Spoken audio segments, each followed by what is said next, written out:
No programa hoje recebendo o Dr. Caio Narras, que é coloproctologista e membro titular da Sociedade Brasileira de Coloproctologia. Seja bem-vindo ao Revista, tudo bom? Muito bom, obrigado, viu, Regiane? É um prazer estar aqui e compartilhar algumas informações importantes da saúde do nosso intestino. Exatamente, porque tá aí uma questão que muitas dúvidas surgem, né? E sempre tem aquela coisa do mito, o que é mito sobre esse assunto, o que realmente é verdade, o que a gente pode fazer no nosso dia a dia para ter uma saúde intestinal, afinal de contas, quanto mais se estuda, mais se descobre a importância desse órgão para o nosso organismo, que já está sendo considerado o segundo cérebro, né, doutor? Exatamente, isso mesmo. Então vamos lá, a gente separou alguns assuntos aqui. Primeiro a gente vai entender um pouco mais a respeito da diverticulose, né? Que muitas vezes é um achado de exame, né, doutor? O que é isso? A diverticulose, na verdade, é a formação de pequenas saculações no intestino, como se fossem pequenas bolsinhas que vão se formando geralmente ao longo da nossa idade.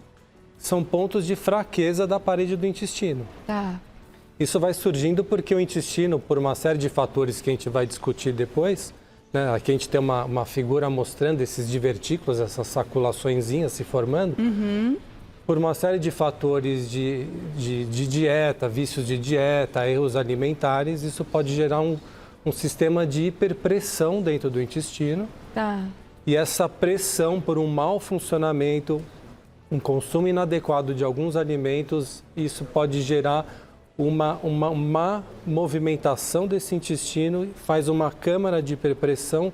E a exemplo de um pneu de um automóvel, né, em que existe uma pressão mais elevada, se ele bate em algum lugar, cria-se uma bolha no pneu. Essa bolha, apesar do pneu ser grosso, resistente como o intestino, nesse ponto especificamente dessa bolha, é um ponto vulnerável porque é uma camada muito fininha. Tá. E aí a gente pode ter problema. E vamos falar desse problema então, porque é muito comum a gente ouvir as pessoas dizerem: ah, eu tenho diverticulite. Mas não é bem isso, né? Diverticulite seria um momento em que o divertículo realmente está doente, é isso? Isso mesmo. Foi bom você dizer isso porque grande parte das pessoas que têm a diverticulose, assim, tem divertículo no seu intestino, 80% delas vão passar a vida inteira muito bem sem ter nenhum sintoma. Vai ser meramente um achado de um exame um dia de colonoscopia. Ela mal sabia que tinha isso.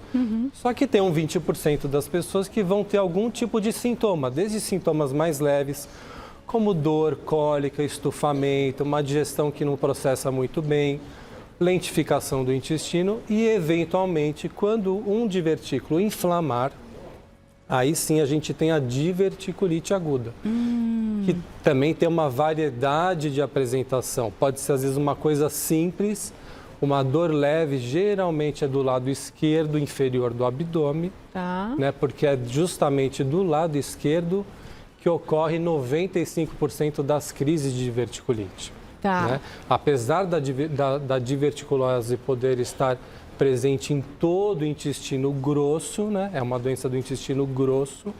95% das vezes, o divertículo que inflama é do lado esquerdo. Né? Em raras ocasiões em que essa inflamação é um pouquinho mais baixa no abdômen, o indivíduo pode até se confundir com algum problema de bexiga. A gente já teve pacientes que já tiveram diverticulite da maneira mais clássica, com a dor do lado esquerdo do abdômen, mas que numa outra ocasião tem no trecho um pouquinho mais final do intestino, próximo à linha média do abdômen, então o indivíduo acha até que está com uma questão urinária. Por isso que não é bom ficar em casa achando o que é o que não é. É sempre bom primeiro procurar um médico para esclarecer melhor essa situação. Sem dúvida nenhuma, né? Inclusive porque a diverticulite pode se agravar também, Exatamente. Eu diria que, felizmente, 80% das crises de diverticulite, elas são não complicadas, são leves. Então, o indivíduo procura o médico, a gente dá uma orientação dietética durante a crise, né? Entra-se, na maioria das vezes, com alguns antibióticos que podem ser tomados, inclusive, em casa, né? Mas existe sempre uma parcela de 15%, 20% que isso pode se manifestar de uma maneira mais grave, ou seja, ter uma perfuração com pequeno extravasamento do conteúdo intestinal, que a gente sabe que, infelizmente, é rico em bactérias e fezes. Isso pode gerar até um quadro que a gente conhece como uma peritonite. Tá. Então, esse indivíduo, logicamente, não vai poder ficar em casa, ele vai acabar sendo admitido, internado, tomar antibióticos endovenosos e vai passar por algum tipo de tratamento clínico, não necessariamente cirúrgico. Mas né? em algumas situações a intervenção cirúrgica é necessária. Exatamente. Em algumas situações, felizmente, mais raras, que isso ocorre uma peritonite intensa, um extravasamento de pus, de material contaminado para a cavidade abdominal, em que os antibióticos sozinhos não vão conseguir conter isso. Às vezes, infelizmente, é necessária alguma cirurgia de urgência ou uma punção, uma drenagem que não necessariamente é cirúrgica. Às vezes, hoje em dia, a gente tem a tecnologia de, guiados por tomografia ou por ultrassom, a gente consegue, com o doente anestesiado, conduzir uma agulhinha até aquele ponto que chama abscesso, que é uma coleção de pus, e extrair essa sujeira, e o indivíduo, então, não precisa necessariamente ser operado. Então, Um procedimento bem pouco invasivo, a medicina né? evoluiu nesse sentido. Muito né? bom. Então, não vem aquele temor de precisar de uma cirurgia de urgência, de ter, eventualmente, uma colostomia, né? Que é uma bolsinha para desviar o intestino. Então, a medicina tem uma série de recursos, mas lembrando que a gente nunca pode tardar no diagnóstico. Claro, quanto antes né? procurar o Na médico pandemia, melhor, né? a gente viu, infelizmente, pessoas postergarem a ida ao médico, ao consultório, ao hospital, com Negligenciar uma dores, dor, né? achando que era gases, que comeu alguma coisa que não fez bem. Então, às vezes, por receio de ir procurar o hospital, a gente acabou recebendo pessoas já com uma diverticulite mais avançada, com mais pus.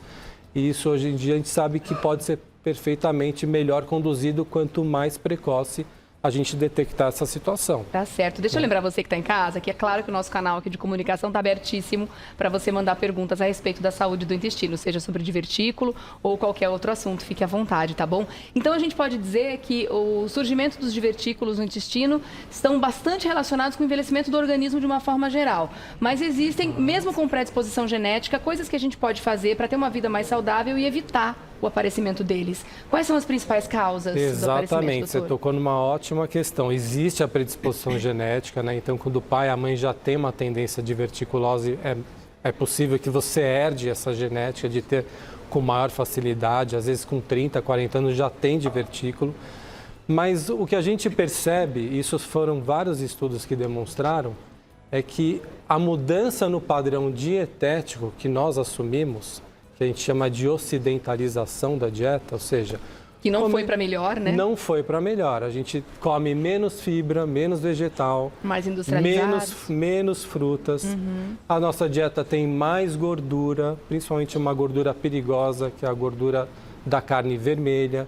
Os alimentos que são as carnes processadas, que são aquelas carnes tipo linguiça, salsicha, hambúrguer, as carnes envelhecidas, né? O pessoal gosta de fazer um churrasco com uma carne mais gostosa, envelhecida. Esse processo todo gera, durante a digestão desses alimentos, algumas coisas que são tóxicas para o intestino.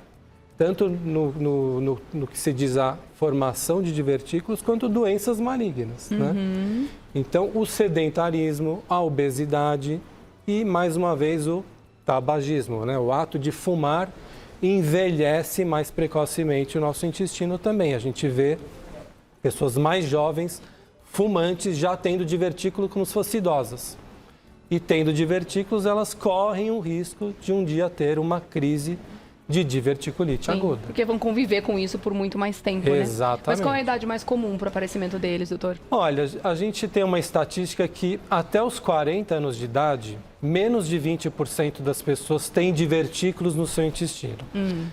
Após os 60 anos de idade, isso já vai para quase 40%, 50%. Então, metade das pessoas que já têm mais de 60 anos de idade acabam tendo já um pouco de divertículo no seu intestino. Tá, crianças podem ter? Não, crianças não têm. Crianças não têm. Tá. É muito importante a gente saber como prevenir, né, gente? Afinal de contas, o estilo de vida realmente não é dos melhores hoje em dia, né? E o intestino é um dos que sofre, né? Afinal de contas, tudo que a gente come vai percorrer o caminho e vai chegar ali, né, doutor? Sem dúvida. Tá. Sem dúvida. Agora, com relação à prevenção, então a gente pode fazer um link com relação às causas, né? A gente pode justamente pensar na alimentação como um dos grandes fatores preventivos desse problema, né? Eu diria que assim, a alimentação é o grande guia para prevenir qualquer problema de intestino. até da saída do intestino, do ânus, as hemorroidas, enfim, tudo que você come que não faz bem para a saúde do seu intestino, você vai ter o maior risco de ter problema de diverticulite, de doenças malignas, o câncer coloretal, que é a mesma coisa que o câncer do intestino grosso, e eventualmente uma pessoa que tem dificuldade para evacuar pode ter dor, sangramento, então aquelas famosas hemorroidas.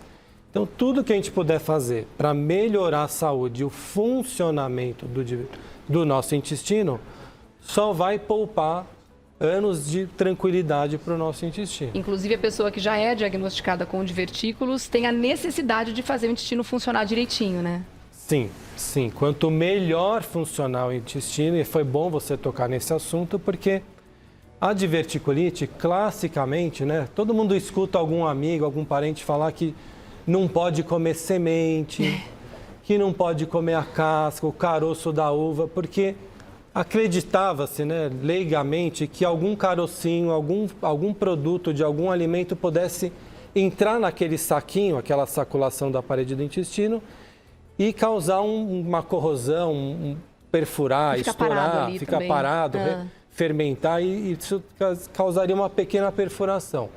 Né? Isso não é verdade, não é verdade. Pelo contrário, a gente tem que comer frutas, saladas, verduras, que tem tudo isso, sementes e tudo mais, porque isso vai ajudar o intestino a funcionar melhor, vai melhorar a contratilidade do intestino e vai gerar, dentro desse intestino, a digestão desses alimentos são saudáveis, não vai gerar nada tóxico para esse intestino. Tóxico em que sentido? Ele pode dar uma inflamação, né? Uma inflamação que ao longo do tempo pode gerar uma diverticulite ou pode gerar uma doença mais grave, uma doença maligna. Foi excelente o senhor tocar nesse assunto dos grãos, né? Porque não é difícil a gente encontrar uma pessoa que tem divertículos há muito tempo, acreditar justamente nessa questão, né? Não posso comer grãos, gergelim nem pensar, é muito pequenininho, a gente não consegue mastigar, vai inteiro e etc.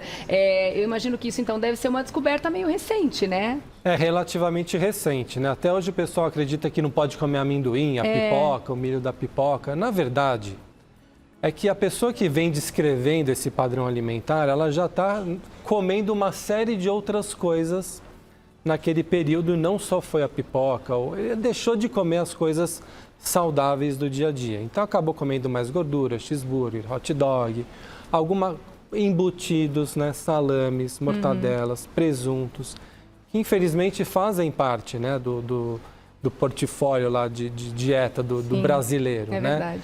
Mas a gente acaba consumindo isso, às vezes, um pouco além do necessário e isso gera algum tipo de inflamação e vai provocar alguma doença no intestino. Equilibra tudo na vida, né, doutor? Exatamente. Agora, a gente pode dizer que divertículos atingem uma camada importante da população? Olha, eu diria que provavelmente metade da população depois dos 60 anos de idade, então isso é generalizado para a população brasileira, a população americana, metade depois dos 60 anos vai ter algum grau de divertículo, de quantidade de divertículos no seu intestino, mas não necessariamente vão sofrer por causa dele, a né? tal da diverticulite. E a respeito dos pólipos, que também são outros achados de exames, né? Que a gente pode muitas vezes encontrar numa colonoscopia, assim como os divertículos. Explica pra gente qual é a diferença entre essas duas condições. São coisas totalmente diferentes. Foi bom você tocar nesse assunto, porque o pólipo é uma verruguinha que cresce no intestino, como se fosse uma pequena excrescência. Esse pólipo, ao longo de 5 ou 10 anos, pode infelizmente virar o câncer. Ele não tem nenhuma relação com o fato da pessoa ter ou não ter divertículos. É claro que uma dieta inadequada que pode levar o indivíduo a ter divertículo ou diverticulite, ou seja, uma dieta que não é saudável para o intestino, acarreta também um risco pior para ter uma doença maligna que não nasce maligna.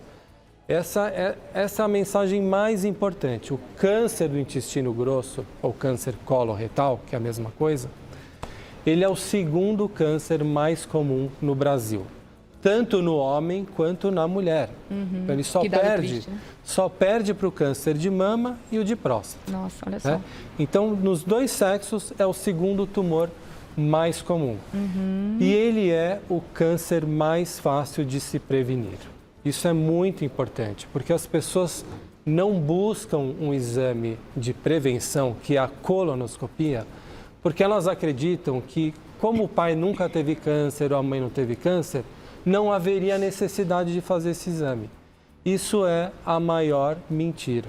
Tá. É uma ideia errônea. A gente não pode pensar assim, porque o câncer ele só é geneticamente herdado. Você herda um gene do seu pai ou da sua mãe com maior propensão a câncer do intestino em menos de 15% de todos os casos de câncer de intestino. Ou seja, a grande maioria, os 85% das pessoas que têm câncer de intestino não tem relação com nenhum gene Nem com a que ela hereditariedade. nasceu. É o estilo de vida, né? É o estilo de vida. E tá aí nessa fotografia, a gente está vendo o intestino grosso e dentro tem um aparelhinho que parece uma mangueira escura, que é a colonoscopia, um aparelho de colonoscopia, que, claro, esse exame é feito com sedação, a gente não sente dor nenhuma. A preparação pode ser chatinha, porque você tem que tomar um laxante, tem que evacuar 10, Mas 12, tem que fazer, né? é super 10, 12 importante. vezes até Sim. limpar o seu intestino. Mas é um exame hoje muito seguro. Muito tranquilo. A gente encontra pólipos que são verruguinhas de 3 a 5 milímetros e remove elas com muita facilidade. Durante o exame mesmo. Durante E o já se próprio livra exame. deles. Durante o próprio exame. Tem até esse é uma demonstração de um pólipo Tá. que parece assim como se fosse uma pequena árvore, né? Tem um tronquinho e uma cabecinha, que é onde tem a doença do pólipo. Então, a gente consegue, com uma alça que vocês estão vendo, que passa por dentro do aparelho, como se fosse laçar a cabeça de um boi no rodeio. Você passa essa alça, queima, corta o pólipo para não ter sangramento, tira o pólipo, ele vai para a biópsia. E você não sente nada depois do Você exame? não sente nada e você acabou de eliminar um pólipo que em 5 ou 10 anos poderia virar um câncer. Então é muito triste uma pessoa chegar para a gente com câncer de intestino e nunca ter feito uma colonoscopia, porque ela teve 10 anos de chance Do surgimento do de pólipo fazer, até ele virar. exatamente, ela perdeu 10 anos de oportunidade de fazer um exame Ah. que tiraria a raiz do problema.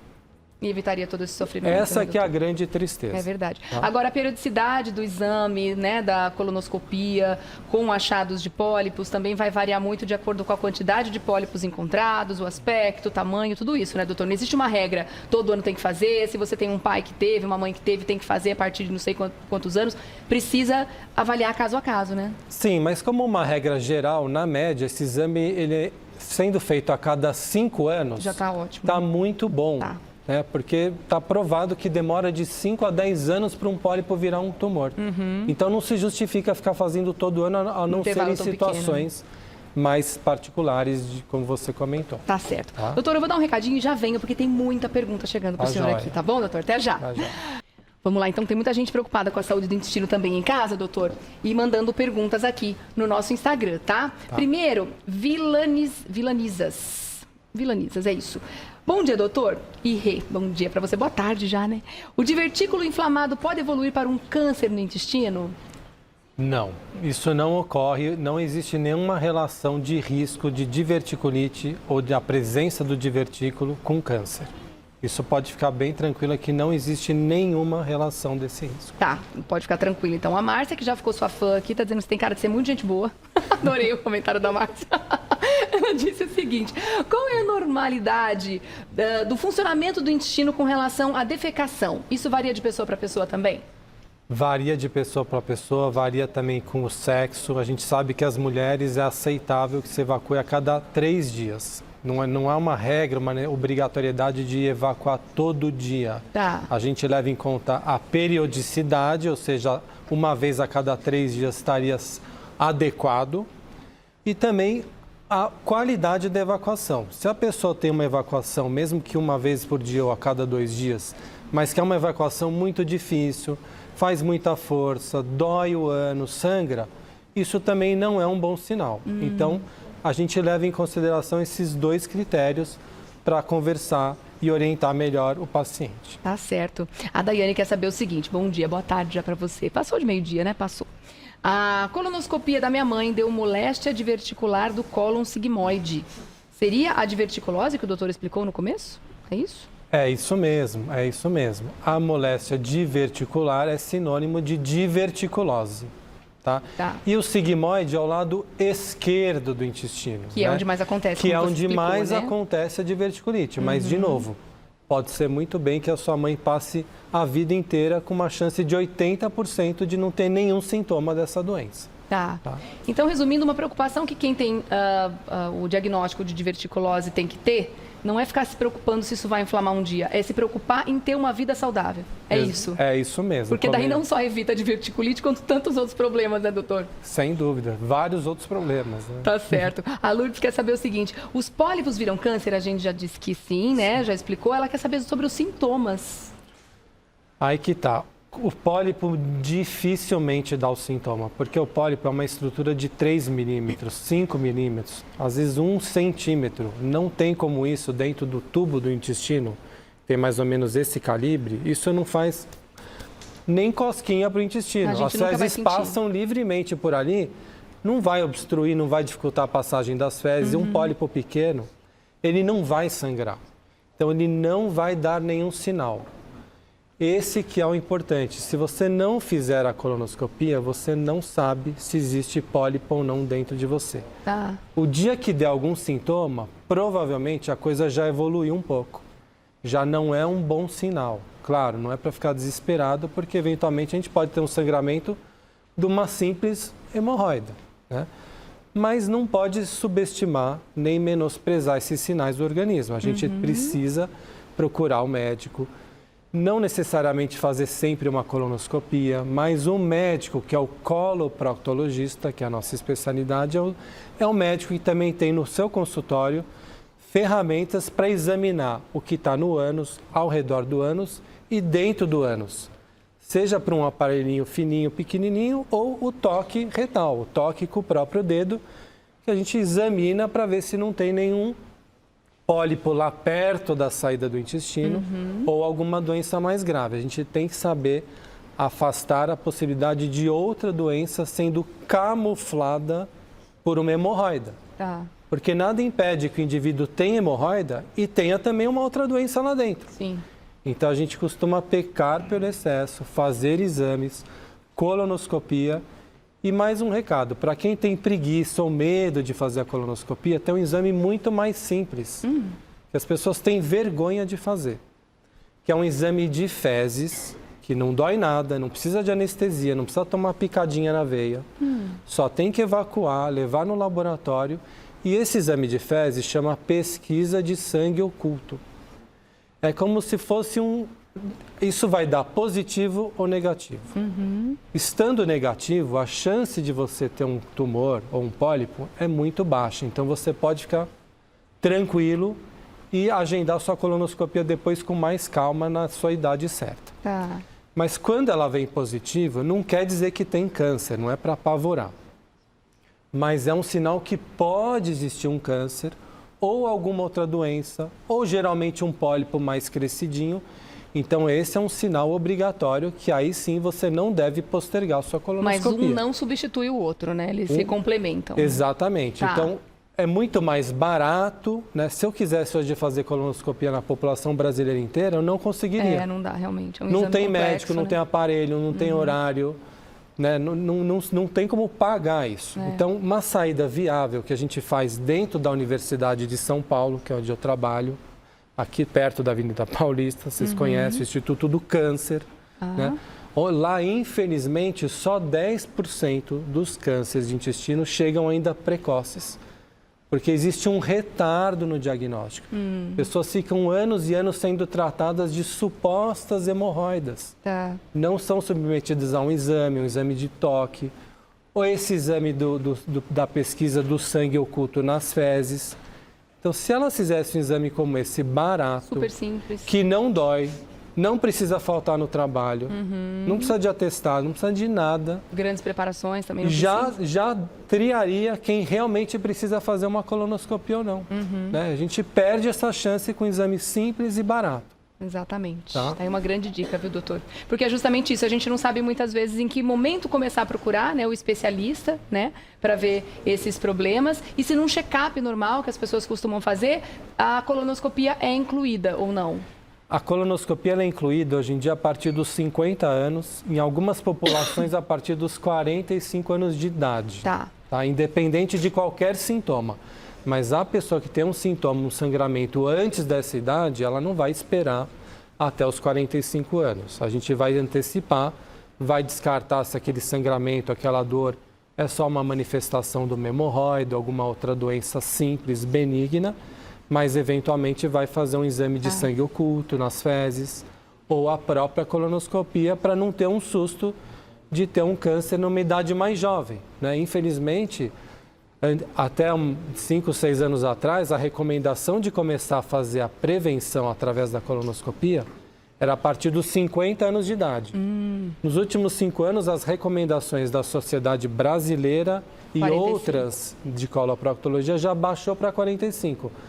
Porque já estamos vendo pessoas entre 40 e 50 anos já tendo câncer do intestino. Talvez, infelizmente, por maus hábitos da dieta que a gente vem sofrendo nos últimos anos. Fica aqui um convite, então, né, para uma melhor qualidade de vida, né? Todo mundo tem a ganhar, né, doutor? Sem dúvida. Obrigada pela sua presença aqui, foi Eu excelente. que agradeço. Papo. Foi uma Obrigado. grande aula, né, a respeito de saúde do intestino, com o doutor Caio Narras, que é coloproctologista e membro titular da Sociedade Brasileira de Coloproctologia. Vou deixar aqui também o @ para vocês seguirem lá no Instagram, @dr Caio Narras. Você vai escrever o Narras com H, tá? N-A-H-A-S. É assim que pronuncia direitinho? É isso mesmo. Tá bom. DR Caio Narras. Obrigada mais uma vez, doutor. Eu que Até a agradeço. próxima, viu? Até mais. Muito bom.